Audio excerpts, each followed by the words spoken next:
بسم اللہ الرحمن الرحیم۔ السلام علیکم۔ میں حسن ساجد ہوں اور یونان میں ایک شاپنگ کمپنی میں بطور مکینیکل انجینئر کام کرتا ہوں۔ الحمدللہ میری تنخواہ بہترین ہے، زندگی ہر سہولت موجود ہے۔ چند دن پہلے میں اپنی والدہ صاحبہ کے پاؤں دبا رہا تھا جبکہ میری بیوی ان کے سر میں تیل کی مالش کر رہی تھی۔ تب اچانک میری والدہ صاحبہ نے سوال پوچھا تھا، حسن بیٹا، تمہیں پتہ ہے اللہ تعالیٰ نے تمہیں اتنی بہترین اور پرآسائش زندگی سے کیوں نوازا ہے؟ میں نے ہاں میں سر ہلاتے ہوئے جھٹ سے جواب دیا، اللہ تعالیٰ نے اپنے فضل میری والدہ صاحبہ کی دعاؤں اور میری محنت کی وجہ سے مجھے یہ مقام عطا کیا۔ میرا جواب سن کر میری والدہ نے اس سے ملتا جلتا اگلا سوال پوچھا کہ اللہ تعالیٰ نے آپ پر ہی فضل کیوں کیا جبکہ آپ سے زیادہ اہل عقل اور اس عہدے کی قابلیت رکھنے والے موجود تھے۔ اب کے بعد مجھ سے کوئی مناسب جواب نہ بن پایا تو میں خاموش ہو گیا۔ میری والدہ صاحبہ نے تھوڑی دیر میرے جواب کا انتظار کیا اور پھر گویا ہوئی کہ تمہیں یاد ہے جب تمہارے بچپن میں ہی تمہارے والد صاحب گزر گئے تھے تو ہم لوگوں کے مالی حالات سخت خراب ہو گئے تھے، یہاں تک کہ کئی بار پورا پورا دن ہمارے گھر میں کھانا نہیں بنتا تھا۔ میں لوگوں کے گھروں میں کام کرتی تھی اور ان کے برتنوں میں بچ جانے والا کھانا شاپر میں ڈال کے گھر لاتی تھی، جو میں تو کھا لیتی تھی مگر تم یہ کہتے ہوئے کھانے سے انکار کر دیتے تھے کہ میں کسی کا بچا ہوا کھانا نہیں کھاؤں گا۔ مجبوراً تمہارے لیے مجھے راشن خریدنا پڑتا اور میں جو رقم بچا کر تمہاری اعلیٰ تعلیم کے لیے رکھنا چاہتی تھی اس میں سے ایک حصہ اب تمہارے کھانے پر لگ جاتا تھا۔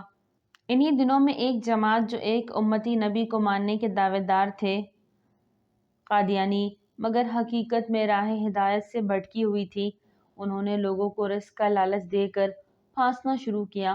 تو ہمارے پورے گاؤں میں سے فقط ایک عورت جو انتہائی مجبور تھی، اس نے ان جماعت والوں سے راشن لے لیا۔ راشن لینے کی وجہ سے سارے گاؤں نے اس عورت کا بائیکاٹ کیا۔ تم مجھے ساتھ لے کر اس عورت کے گھر گئے، وہ ہاتھ سے معذور تھی، بیوہ تھی اور ایک معصوم بچے کی ماں تھی۔ جب تم نے اسے راشن لینے کی وجہ پوچھی تو اس نے صاف بتا دیا تھا کہ وہ محنت مزدوری نہیں کر سکتی، بچے کو بھوک سے مرتا بھی نہیں دیکھ سکتی، مانگنے پر لوگ دیتے نہیں تھے اور پوری زندگی نہیں کھلا سکتے، اس لیے میں نے ان جماعت والوں سے راشن لے لیا۔ اس عورت کی بات مکمل ہونے کے بعد تم نے اسے کہا، اگر آپ اور آپ کے بچے کی کفالت ہونے لگے تو آپ اس جماعت سے راشن لینا اور رابطہ رکھنا چھوڑ دیں گی۔ ساتھ آپ نے کسی بہت بڑے عالم کی طرح اس عورت کو سمجھایا کہ کسی طرح وہ اس امداد کے بدلے آہستہ آہستہ تم سے ایمان کی دولت چھین لیں گے۔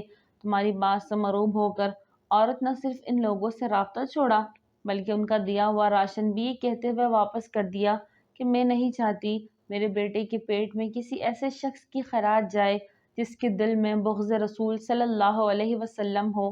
اس دن کے بعد تم نے میرے ساتھ لوگوں کے گھروں سے بچا کھچا آنے والا کھانا کھانا شروع کر دیا اور اپنی تعلیم کے لیے بچ جانے والی رقم اس فیملی کو دینا شروع کر دی۔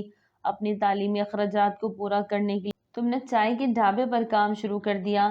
چائے کے ڈھابے سے آنے والی رقم میں اتنی برکت تھی کہ تمہارے تعلیمی اخراجات کے علاوہ گھر کے چھوٹے موٹے اخراجات بھی اس سے چلنے لگے۔ پھر 8ویں کے بعد تمہارا وظیفہ لگ گیا اور اس کے بعد اللہ تعالیٰ نے تمہاری تعلیم پر گھر سے 1 روپیہ بھی نہ لگنے دیا، یہاں تک کہ ہمارے علاقے میں پہلی بار لوگوں کو پتہ چلا تھا نیسٹ بھی کسی یونیورسٹی کا نام ہے جو تمہارا اس یونیورسٹی میں داخلہ ہوا تھا۔ اللہ کی مہربانی سے تمہیں 6 یونیورسٹیوں کی طرف سے مفت تعلیم کی آفر ہوئی اور مکینیکل انجینئر بننے کے بعد تمہیں ماسٹر کرنے کے لیے امریکہ اور لندن کی یونیورسٹی نے بھی اسکالرشپ آفر کیے، مگر تم نے انکار کرتے ہوئے جاب شروع کر دی۔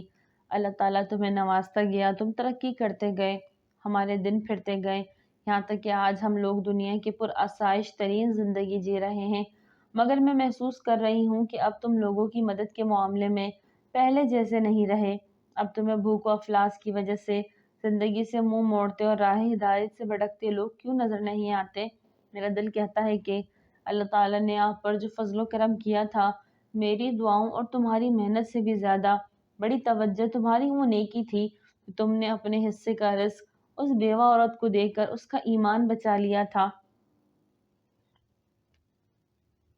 میں چاہتی ہوں کہ آج تم جس مقام پر کھڑے ہو اس کا فرض بھی ادا کرو اور ڈھونڈ ڈھونڈ کر محتاج لوگوں کی مدد کرو۔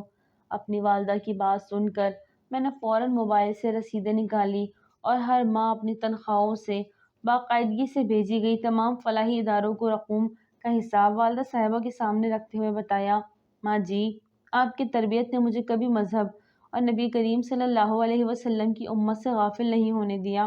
رسیدیں دیکھنے کے بعد میری والدہ صاحبہ نے میرے سر کا بوسہ لیا اور روتے ہوئے کہنے لگی، بیٹا تم میری تربیت سے کہیں زیادہ بڑھ کر کام کر رہے ہو۔ اور میں نے ماں کے سینے سے لگے ہوئے کہا، بس اللہ تعالیٰ کا سایہ میرے سر پر قائم رہے، آمین۔ اگر ویڈیو اچھے لگے تو لائک کریں، چینل کو سبسکرائب کریں اور دعاؤں میں یاد رکھیں۔ السلام علیکم۔